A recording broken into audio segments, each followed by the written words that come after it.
পুস্তক হইতে লিপিবদ্ধ করা হয়, তাহলে নতুন প্রজন্মের ছেলেরা জিয়া রহমান সম্পর্কে জানবে, বিএনপি সম্পর্কে জানবে, বাংলাদেশের স্বাধীনতা সম্পর্কে জানবে। তাহলে বাংলাদেশের ছেলেরা, বাংলাদেশের ছাত্ররা, বাংলাদেশের আপামর জনসাধারণ জিয়া রহমান সম্পর্কে জানতে পারবে না। প্রিয় ভাইরা, আমরা বলতে চাই শহীদ প্রেসিডেন্ট জিয়া রহমান সর্বশেষকালে অল্পমিন্তরে ক্ষমতা নেওয়ার পরে তিনি বহুদলীয় রাজনীতি প্রবর্তন করেছিলেন। ফিরে আসতে শেখ হাসিনা বাংলাদেশে আসার সুযোগ পেয়েছে, আওয়ামী লীগ রাজনীতি করার সুযোগ পেয়েছে।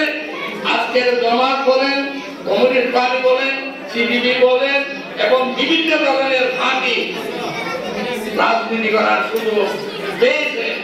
কিন্তু এর আগে বঙ্গবন্ধু শেখ মুজিবুর রহমান তিনি একদলীয় বাস্তব প্রচলন করে সমস্ত দলকে বাধাগ্রস্ত করে একদলীয় শাসন প্রবর্তন করেছিলেন।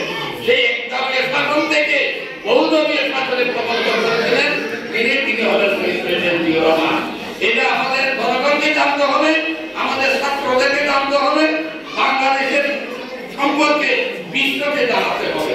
তাই আমরা এই সরকারের যারা আছেন তাদের প্রতি অনুরোধ থাকবো, জোর দাবি থাকবো, এই শহীদ প্রেসিডেন্ট জিয়া রহমানকে আমরা যারা আমাদের মুরব্বীরা উপস্থিত হয়েছেন তাদেরকে আমরা ধন্যবাদ জানাচ্ছি, কৃতজ্ঞতা জানাচ্ছি।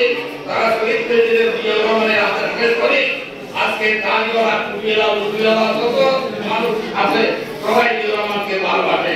আমরা ঘরে পাশে আপনারা জানেন শহীদ প্রেসিডেন্ট জিয়া রহমান এই হিন্দু খাল এখানে খাল কাটা তৈরি এসেছিল, তখন আমার বয়সে ছোট ছিলাম।